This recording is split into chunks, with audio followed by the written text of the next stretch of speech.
안녕하세요. 골드만 삭셀입니다. 오늘은 우리 그 호모사피엔스가 지금 최대로 위기의 상황에 처한 그 코로나19 상황에 대해서 좀 알아보겠습니다. 이화여대 석좌 교수이면서 생물학자인 최재춘 교수의 강의가 있는데 거기에 보면은 우리 스스로 호모사피엔스죠. 호모사피엔스라는 말은 그 현명한 인간이라고 뜻이 되죠. 그래서 이 호모사피엔스 인간들이 여태까지 최근에 저질러온 못된 짓거리로 인해서 지구가 곧 멸망할 수도 있다는 강의를 한 말이 있습니다. 그래서 사피엔스라는 책의 저자인 할랄리 교수는 300년 안에 지구가 멸망할 수 있다고 합니다. 최재천 교수도 금세기 안에 80년이나 100년 안에 지구가 멸망할 수도 있다고 얘기를 하고 있습니다. 그 상황이 우리가 문제의식을 가질 필요가 있죠. 지금 코로나19, 코비드19 바이러스가 번창을 해서 인류를 괴롭히고 있습니다. 마스크를 쓰고 다니게 되면서 4명 이상 모이지도 못하는 인류 최초의 신기한 경험을 하고 있는지도 벌써 2년이 지났습니다. 옛날에 생각도 안 했듯이 지금 최근 2년 동안에는 마스크 쓰고 다니고 4명 이상 모이지도 못하고 상당히 그런 인류 최초의 상황에 접하게 되겠습니다. 그 다음에 이제 델타라든가 오미크론이라든가 신종 변이 바이러스가 계속 출몰을 한다면은 아마 앞으로도 평생 동안 죽을 때까지 마스크를 쓰고 다녀야 될지도 모르고 산악회 버스 같은 거는 2번 다시는 타지 못할지도 모르게 되겠습니다. 선조들이 경험하지 못한 이 이상하고 못된 세상을 후손들에게까지 넘겨준다면은 우리는 얼마나 창피한 조상이 될 것인가 다시 한번 심각하게 생각을 해봐야 될 것 같습니다. 코로나19와 비슷한 바이러스가 나타난 것이 지금 처음 나타난 게 아니고 벌써 10년, 20년 전에 나타났던 일입니다. 그동안에 비슷하게 있던 것들이 사스, 메르스 이런 바이러스들이 코로나와 비슷한 호흡기 바이러스인데 이 바이러스들의 매체가 모두 박쥐가 되겠습니다.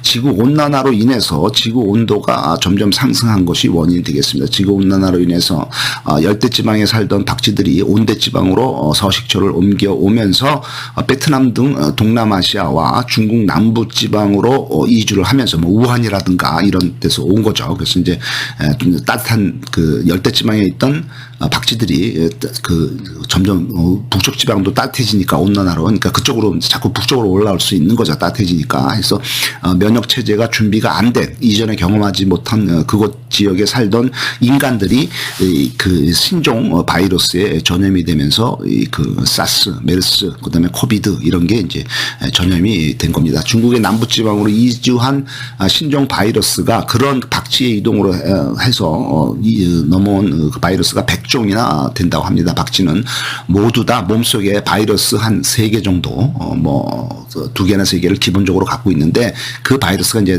나온 거죠. 그래서 박쥐 30종이 온대지방으로 이주를 했으니까 곱하기 30 곱하기 3해서 한 100개 정도 바이러스가 신규 바이러스가 온대지방에 이제 새로 이제 전파가 된 거죠. 그 신종 전이 바이러스는 100종이라게 되겠습니다. 우한 바이러스 불렀습니다. 우한이라는 곳은 지도상에 있듯이 우한, 그다음에 우창, 무한, 무창 이렇게 부르는데 이게 양쯔강 장강의 상중류에 있는 도시가 되겠습니다. 장강 이남을 중국은 강남이라고 부르기 때문에 열대 박쥐 바이러스가 강남을 넘어서 중원으로 진출하고 있는 셈이 되겠습니다. 지구 온난화로 인해서 북극 지방이 녹으면서 땅 속에 있던 3만 년 전이면은 꽤 오래되죠. 3만 년 전. 그러니까 그 3만 년 전에 신종 바이러스가 튀어나와서 면역 체제가 준비가 안 된 인간에게 위협이 되고 있습니다. 탄저병 등이 그 시작이 되겠습니다. 병이 들거나 몸이 아파도 내 몸의 면역이 강하면은 병을 이기고 별일 없이 넘어갔는데 이 면역이 준비가 안 되면은 그 병에 걸리는 거죠. 그들이 전염병이 되는 거죠. 그래서 3만 년 전에 살았던 바이러스가 그 땅 속에서 깨어나서 새로 나타나면은 지구와 면역 체계가 강하면은 별일 없이 넘어가는데 지구의 면역 체계가 약하면은 이게 이제 상당히 심각한 문제가 되고 병이 되고 죽게 되고 멸종이 되는 겁니다. 그래서 이제 지구의 면역 체계 전체를 결정하는 건 무엇이냐 하면은 지구의 전체적인 자연 생태계가 되겠습니다. 그래서 지구의 자연 생태계가 건강하고 그러면은 괜찮은데 이게 만약에 이제 좀 약하다면은 자연 생태계가 약하다면은 3만 년 전에 그 땅속에서 자고 있던 이 바이러스들이 깨어나서 활동을 하면서 상당히 위험해지는 상황이 되는 걸로 되겠습니다. 이거를 비유적으로 알 수 있는 게 중국에서 일어났던 일인데 1958년에 모택동 마오쩌둥이 있던 중국에서 대약진 운동을 마오쩌둥이 했는데 이때 이제 마오쩌둥이 한 말은 이 곡식을 먹어치우는 참새들을 소탕을 하라. 그 참새 소탕 작전이 벌어졌습니다. 그렇지만 이 참새도 그 지구의 건강한 자연 생태계의 일원이기 때문에 참새를 그 소탕하면 안 되죠. 다 필요해서 다 살아있는 거기 때문에. 그래서 참새들을 소탕 작전을 벌여서 인위적으로 참새들이 거의 다 전멸을 했지만은 이 참새들이 그 곡식도 먹지만은 참새들이 그 해충을 먹는데 그 해충을 참새들이 없어지니까 해충들이 막 늘어나서 오히려 농사가 개박살이 나고 완전히 중국이 이제 어렵게 됩니다. 그래서 참새를 전부 소탕을 했는데 오히려 중국에서는 참새가 없어지면서 해충이 막 활기를 띠면서 농사가 오히려 더 안 된 거죠. 그 참새가 그 곡식 조금 먹는 거 가지고 아까워서 이제 그 일을 벌였는데 그래서 중국에서는 대약진 운동으로 인해서 약 4천만 명이 기아로 사망하는 대비극이 벌어지고 모택동도 책임을 지고 정치일선에서 물러나는 사건이 발생이 됩니다. 지금 현재 일본은 국제 협약을 무시하고 돌고래 고래를 잡는 폭행을 마구 하고 있습니다. 이는 자연 생태계를 해서 바닷속에 있는 물고기 등 자원을 고갈되게 만드는 아주 나쁜 행위니까 지구의 건강, 지구의 면역 체계, 지구의 자연 생태계를 파괴하는 것이 이제 뭐 고래를 잡는다든가 참새를 잡는다든가 이런 걸 이제 하면 안 된다는 거. 인위적으로 너무 많이 하면 안 되는 조금씩 뭐 하는 거는 별일 없는데 그다음에 이제 또 하나는 이제 사례를 보면은 그 알래스카에는 이제 술록이 있는데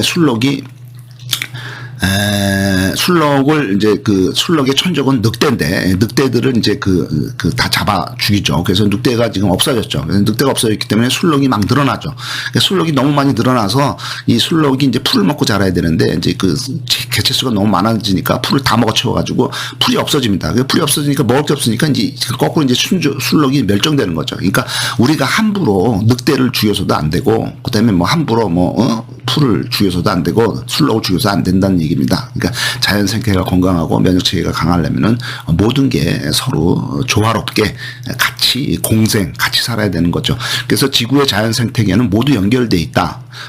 땅속에 사는 그 지렁이, 그다음에 딱정벌레, 그다음에 파카마트인지 바퀴벌레, 쥐, 참새, 개미, 꿀벌 그 어느 하나 아름답고 소중하지 않은 게 없습니다. 다 소중하고 다 아름다웠기 때문에 다 같이 살아야 된다는 얘기죠. 그래서 소나무, 잡풀, 갈대 그 어느 하나 자연에 있는 거는 소중하고 아름답고 필요하지 않은 게 없다는 얘기가 되겠습니다.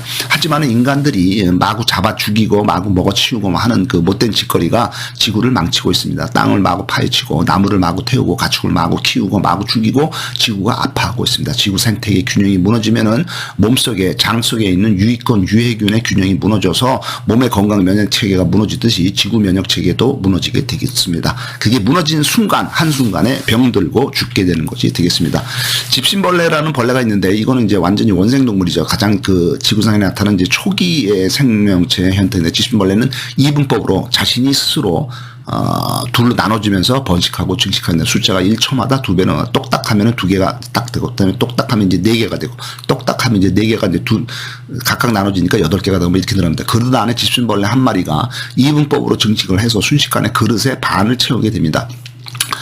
근데 이제 반을 채우면 우리는 안심을 하게 됩니다. 그릇이 반이나 공간이 남았다고 안심을 하게 됩니다. 하지만은 1초만 지나면은 2배로 늘어난 집신벌레가 그릇을 가득 채우게 되고 게임이 끝이게 됩니까? 이제 똑딱똑딱해서 이제 그릇의 반을 채우면은 우리는 이제 반이 남았네, 충분히 공간이 많네 이렇게 이제 시간 여유를 갖게 되는데 실제적으로 그게 아니라 똑딱하면은 2배는 늘어나니까 그릇을 꽉 채우게 되고 그다음에 똑딱하면은 이제 그릇 2개를 채우게 되니까 바깥으로 이제 떨어져 나가죠. 그럼 이제 지구가 멸망하는 거죠. 그러니까 아직 시간이 그렇게 넉넉하게 남은 게 아니고 시간이 급하다는 겁니다. 똑딱하면 1초만 지나면 지구가 멸망하게 되고 시간이 없는 겁니다. 지금 1초만 남은 1초 안에 이 문제를 해결하고 집신벌레가 2배가 안 늘게 해야만이 지구가 멸망하지 않는다. 이게 그런 개념입니다. 자연을 사랑해야 합니다. 지구는 나만 사는 게 아니고 지렁이, 꿀벌, 파리, 박쥐 모두 다 같이 사는 것입니다. 성공한 사람은 누구신가? 성공한 사람은 돈이나 권력, 명예를 가진 게 성공이 아닙니다. 그건 다 하나의 먼지입니다. 그다음에 하나의 꿈이고 일장춘명이고 죽을 때 되면 다 뭐 필요 없는 거죠. 다 똑같죠. 아무것도 없어요. 다 헛된 것이 되겠습니다. 성공이란 것은 그게 아니고 내가 살아있을 때 이 세상을 보다 더 나은 세상, 더 좋은 세상으로 만드는 것입니다. 어제의 나보다도 보다 나은 오늘의 나, 내일의 나가 되는 것입니다. 그런 세상이 돼야 되는 거죠. 좋은 사람이란 누구인가? 좋은 사람이란 어떤 뭐 돈과 뭐 높은 자리에 있는 사람이 아니고 이 세상에 사랑을 듬뿍 주고 가는 사람이 좋은 사람이라고 되겠습니다. 그래서 우리는 깊이 생각을 해야 되겠습니다. 10년 내지 20년 안에 지구의 온도가 1.5도가 오른다고 하면은 상당히 심각한 일이 되겠죠. 지구가 멸망하고 인류가 멸망해도 인간이 죽어도 지구상에 살아남은 것은 곤충 아니면 이제 미생물, 박테리아는 살아남을지도 모릅니다. 그들이 또 다른 세상, 또 다른 그들이 이제 또 거기서 진화를 해서 또 다른 이제 성숙한 뭐 포유류가 되고 양서류가 되고 뭐 어류가 되고 조류가 되고 뭐 인간이 되고 뭐 그러겠죠. 원숭이가 나오겠죠. 그 박테리아에서 우리도 원래 시작을 했기 때문에 그들이 또 다른 세상, 또 다른 진화를 만들어낼지도 모르게 되겠습니다.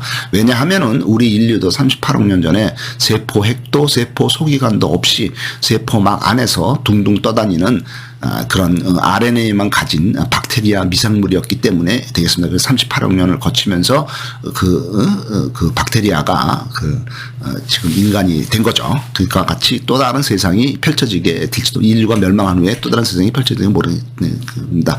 지구의 온난화가 계속되면은 지구 대기는 온통 유독가스인 황산으로 가득 차고 400도 이상의 뜨거운 열로 부글부글 끓고 있는 지옥 행성인 금성과 같이 될지도 모르게 되겠습니다. 아니면 완전히 식어버려서 영하 60도의 화성이 될지도 모르겠습니다.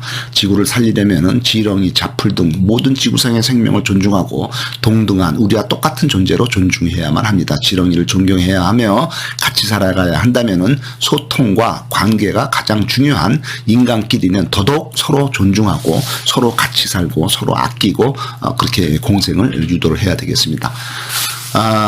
혹파리라는 게 있는데 지파리보다 더 작은 파리인데 이게 이제 어미를 먹어 치우면서 이제 성장을 하는 거죠. 이 혹파리가 교미를 하면은 수컷은 뭐 한두 시간 내에 죽게 되겠습니다. 암컷은 하루 이틀 더 살다가 알을 낳고 죽게 되겠습니다.